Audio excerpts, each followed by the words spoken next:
Your whole thing is, well, I'm a good person and I'm such a nice person and I take care of people and yeah, everybody but yourself. So when you are trying to do things that are self-improvement and self-development and building up yourself, it seems so hard. So you want to become a dangerously confident woman. You want to be the kind of woman that does exactly what she says she's going to do. You want to become the kind of woman that does the hard things, that does the scary things, that goes after the things that she wants to in life with a smile on her face. Well, you need to watch this video because I'm going to explain to you how to do it in this video. So disclaimer, I know the background is a little bit different. I'm at my grandparents' house right now for a couple weeks. I had a few appointments here, so just know for a few videos this is going to be the normal background. But let's get straight into it. One of the first things you have to figure out and you need to do when it comes to making decisions is know your intent behind things and stand on your intent. Be concrete on your intent, because oftentimes we change the things that we do based upon the perception of others. We don't want people to feel like we're being mean. We don't want people to feel like we're trying to hurt them. We don't want people to feel a certain way, so we adjust who we are as individuals so people don't feel some way. And at the end of the day, we know our intent is not to necessarily make them feel that way, but sometimes when we are looking out for ourselves, sometimes when we have our best interests at heart, we have to understand it may not be the best interests of other individuals, but that's okay if our intention is good. If you know you're a good person, if you know you're not, a mean person or a malicious person or all these other things, then you know you don't even act like that. And I have a actually recent story to give you a bit of analogy or example behind this. So recently, I told my best friend that I probably am going to have to move out of our apartment. Now, we've been living together for 5 years and I'm going to stay until our lease is up. So we still have a few months together.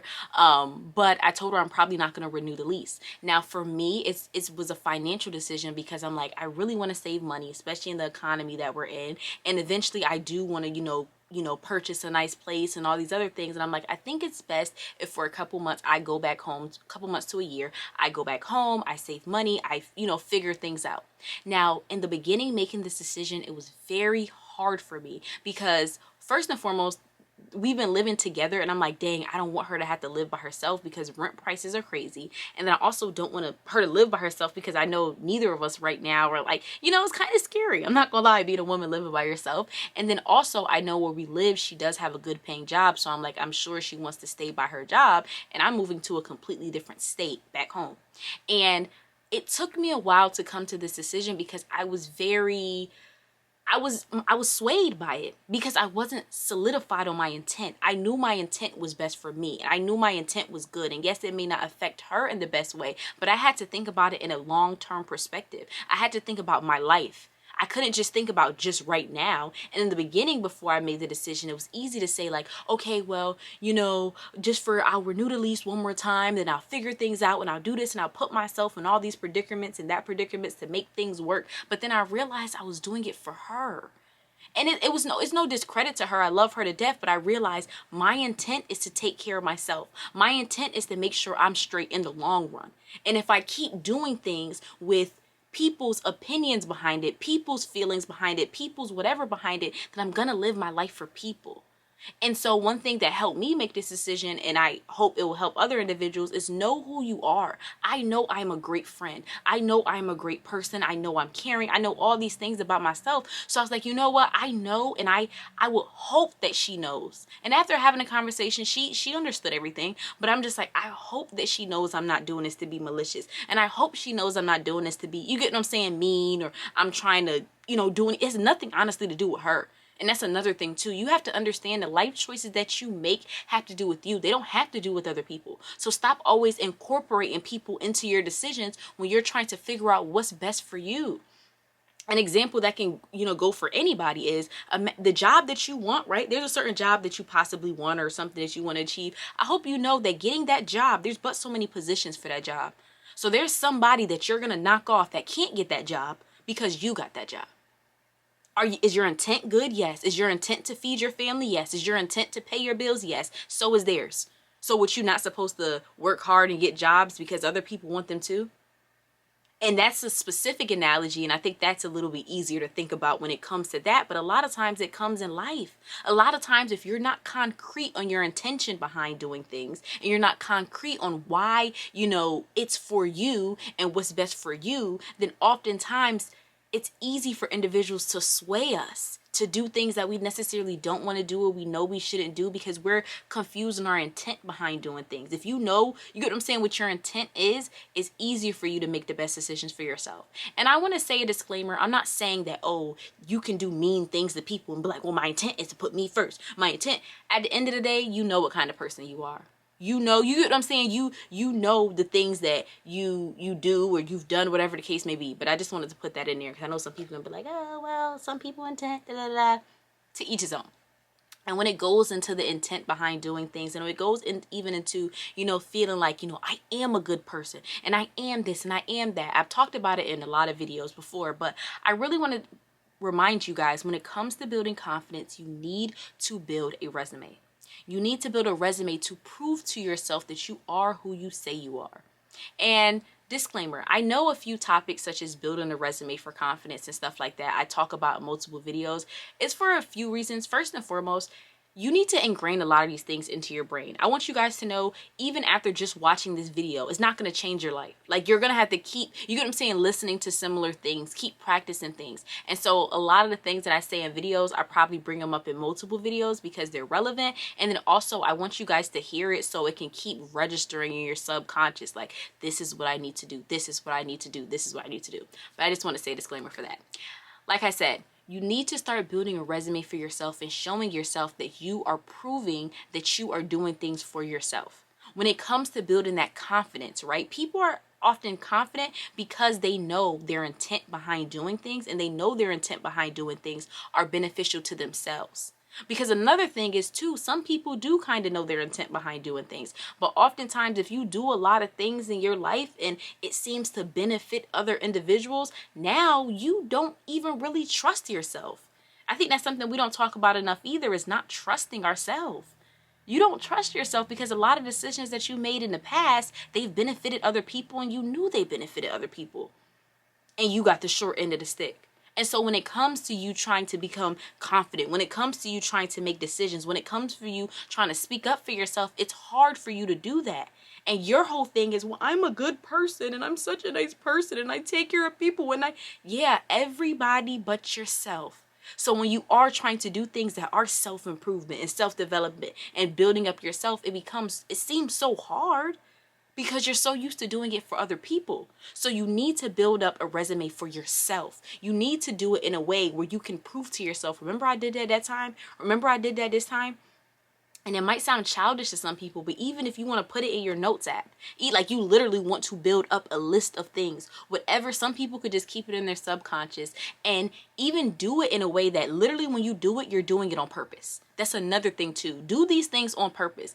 Everybody want to be cool. Everybody want to be, I just did it. I knew my intention, so I just sent that text. I knew my intention. I did that call. If that's the kind of person you are, to each his own. But I feel like for some of us, for most of us who are trying to build up that confidence, you need to do it intentionally. You need to sit down with yourself and say, I'm doing this because this. My intent is this. My intent is that. So when you do send that text or when you do make that phone call, you can be like, you know what? But this was my intent. And so you can keep it for and know that's why you did it. And sometimes I've even done it before. I've sent a text message before and I've been like, I knew my intent was good. I knew my intent. But then eventually you build it up and you don't got to be scared to send that text message. And you don't got to be scared to make that phone call. But it's not going to happen overnight. You need to prove to yourself that you're an advocate for yourself. You need to prove for yourself that you'll stand up for yourself the same way you stand up for other people. And by doing that, you need to build up that resume. And like I said, for some people, it's literally writing it out, putting it in your notes app, doing what you have to do. For some people, it might be just remembering, whatever the case may be. But regardless, however you do it, you need to make sure you're doing it intentionally. And when you're doing it, you are reminding yourself so it can register to you that I'm picking me, I'm choosing me, I'm building up me, because that's the important person you need to focus on. Now, when you are building up this confidence list, it's very imperative that you build up a real confidence list and not a fictitious confidence list. The difference is a fictitious confidence list is when you do things for yourself when you're under the influence of a heightened emotion. And this could be a positive emotion or this could be a negative emotion.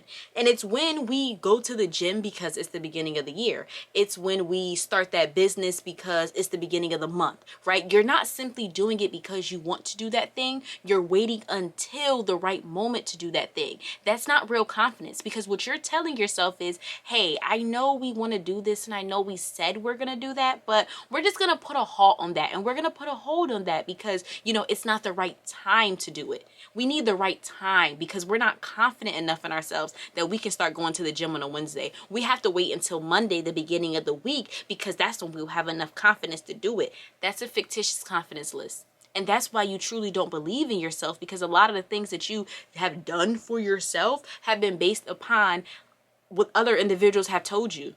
There was somebody who told you what the beginning of the year was, what the beginning of the month was. Why do you have to get your life together January 1st? Why can't you get your life together June 30th? What's the problem with that? Oh, it don't sound right, right? Because it's the middle of the year. What does that mean? It's the middle of your life. What's the problem? And even with a heightened emotion of feeling sad or feeling angry, that also can affect how we seem to other individuals, which is very imperative when you're building up a real confidence list. You also have to take into account that if other individuals are perceiving you in a way and they know you're simply doing things because you're angry or because you're mad, they're not going to take it the way you want it to be taken either. And a great example of this is the late physician and scientist, Ignace Semmelweis. I'm sorry, I hope I say it correctly. He was born in the 1800s, I think 1818 to be exact, and he was a physician during a time period where it was called child fever. And this is when hundreds of thousands of women and children were dying during childbirth, and they could not figure out what was going on. Like, why were all these people dying? And it's a long story, but he came to the conclusion that it was because the doctors were not washing their hands when doing the procedures. And to us, it sounds crazy. Like, are you serious? People were not washing their hands? Like, a doctor not washing their hands? Now they wear gloves and they sterilize them, all these other things. But during that time period, that was not a common thing. And so he told his superiors, he told his other colleagues and stuff like that, we need to start washing our hands. I think that's why it's the issue. And of course, a lot of his superiors didn't want to hear that, because basically what he was saying to them was, yeah, so it's y'all fault all these people have died. So they wasn't trying to hear it. And you got to think, this is the 1800s. So they've been doing this thing for thousands of years. And all of a sudden you're telling them that what they're doing is wrong and they need to change it. I say that to say one of his superiors, him and they kept going at it together, and it became a thing of Ignace kind of was just like, what I'm saying is right and what I'm doing is right. And he became angry, so much so because he felt like individuals weren't believing him. He felt like individuals weren't listening to him, right? He didn't have a confidence what he was doing. He wasn't that confident in it, because you got to think about it. If you're doing something confidently, somebody could tell you right now, you don't got YouTube. You're literally watching YouTube right now. You're probably just gonna be like, yeah, okay. You're not gonna care, because you have a certain level of if somebody tells you you don't got a car and you know got a car, you don't really have to prove to them you have a car. But he didn't have that much confidence around this thing, right? Assumedly so, because it's a new discovery and he's trying to confirm it, and his superiors are basically telling him it's not right, or this isn't good, whatever the case may be. Long story short, he became so angry that he got fired. He going back and forth with his superiors. And so he went on this long escapade of going to different hospitals and trying to help people. And actually, it was helping certain hospitals. But the thing is, this is the 1800s, so they didn't have the internet, they didn't have phones, they couldn't tell people, hey, this was working. But he was angry. And so when it comes into the medical world, to officially make something official, I guess you could say, you have to publicize it and come out with a research paper and all these other things. So he did that. Right? He had a very long research paper. It took years to make, and they debunked it, essentially. And they basically said, oh, let's prove everything in this research paper is wrong. This is why you don't need to wash your hand. This is why this, that. And you may say, why? That makes no sense. Because he did it angrily.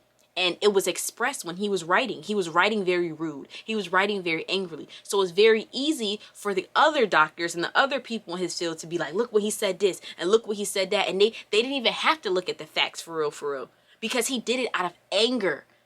And so he ended up subsequently dying broke. And his work of washing your hands before you give birth to a child was not used during his lifetime, which is crazy to think now. And it's simply because he did it out of anger. And I think that's it might sound like a crazy analogy. I know how I be with analogies, but I think I want people to understand that.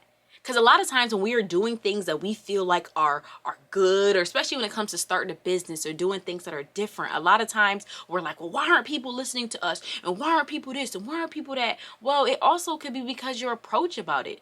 And it's also because you're not that confident in that thing. You don't give a confident aura.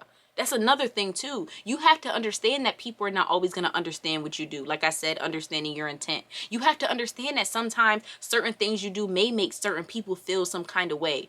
But if you know your intent behind something, you don't have to be combative with people. You don't have to, when people give you remarks, you have to keep clashing with them. Because at the end of the day, you know what?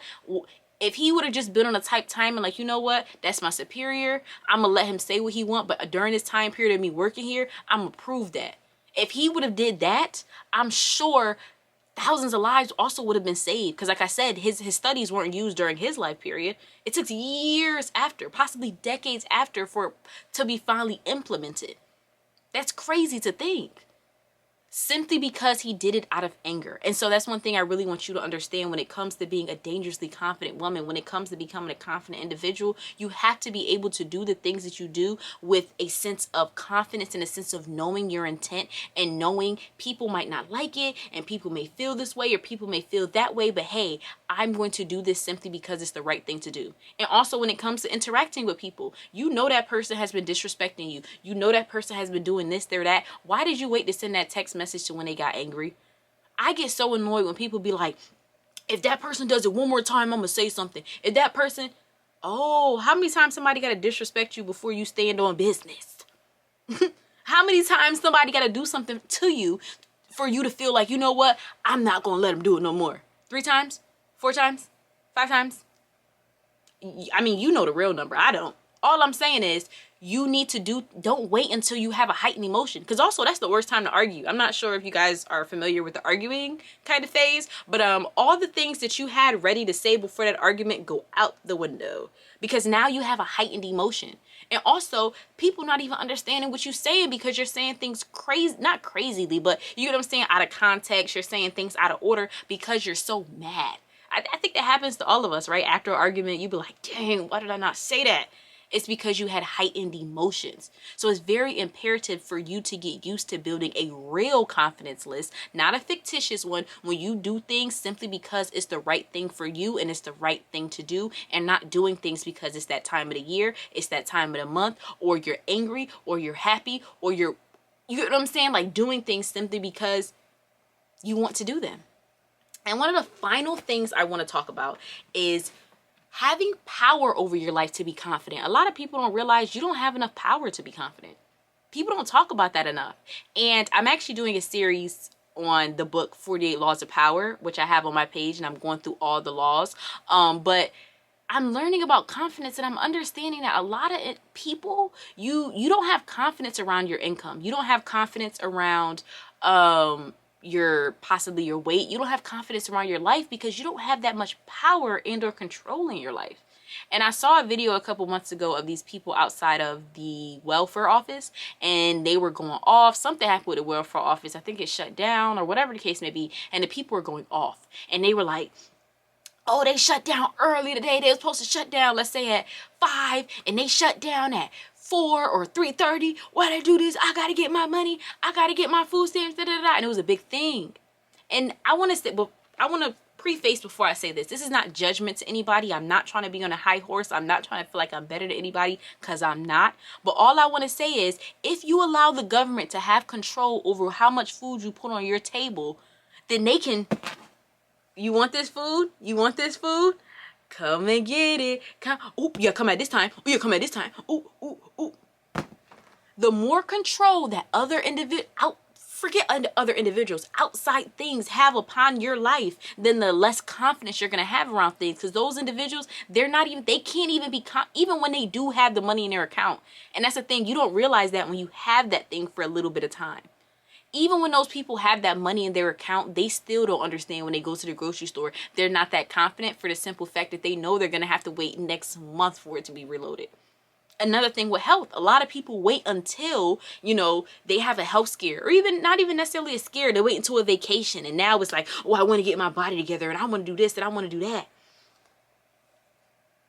You're not probably going to do it because you don't really have that much power over that thing, because you don't even know how to really get your body together. And you hate for it to be something as such as a health scare. And now you over here, I'm trying to eat healthy. I'm trying to get my life together. Yeah, you may try, but certain things you can't reverse, unfortunately. But you wanted to wait until something happened. And now you don't have, for some people, I hope the best for everybody. But for some people, there's certain things that you're going to have to live with for the rest of your life. And you no longer have power around that thing. At least not in the way you had it before. And so I think that's another thing we have to acknowledge while we're not confident, is because you have a lack of power in your life. There's a lot of things that are dictated. You wait until other individuals do things until you can do things. If that bus come late, you gonna be late to work. And I'm not, like I said, I'm not trying to talk about people. I'm not trying to be funny with anybody, whatever the case may be. But at the same time, I want you to understand, like, sometimes it's tough love, but I want a lot of people to understand another reason why you're not that confident is because you don't have power. And so it's so easy to get mad at the government. It's so easy to get mad at your boss. It's so easy to get mad at all these other individuals. But all you're really saying is, I wish I was the one that can dictate this. I wish I was the one that could dictate how much I get paid. I wish I was the one that can dictate what time I get to work. I wish I was the one that could You can. That's the thing, you can. And even when it comes to the paid part also, disclaimer, I'm not telling everybody to quit their job and become business owners. No, there are some business owners that's making $50,000, and there are some people who have 9-to-5s that are making $500,000. The difference is in value. You have to make yourself a valuable individual. They're not paying anybody off the street $500,000, right? People get paid how much they're valued. So what you can do, what you can provide, the services, you know what I'm saying, that you can accomplish, that is what increases your value. But I kind of wanted to end it on that. Like I said, I do have a series talking about going more in depth upon that. But I think it's very imperative that you realize that it's not necessarily that you don't have confidence sometimes. It's simply you don't have power. And so it seems like the hardest thing to do in the world, but it's because you know that your success in doing something, whatever it is based upon some other individual or some other circumstance. So I hope that video was informational. I hope you guys liked the video. All in all, I feel like all those steps are imperative to learn, right? You have to learn your intent behind doing things so people can't sway you. You have to build up a real confidence list. You have to understand doing things under not heightened emotions. And you have to really, all in all, to encompass it, you have to get power over your life so you can do all those things. I feel like to do all those things, you have to have the power to do them. Because it's easy to say things, it's easy to imagine things, but if you don't have the power to change your life, then other individuals are going to constantly be the ones changing it for you. So thank you so much for watching my video, and don't forget to like, comment, and subscribe, and don't forget to check for new videos every Monday, Wednesday, and Friday. Thank y'all, and have a great one.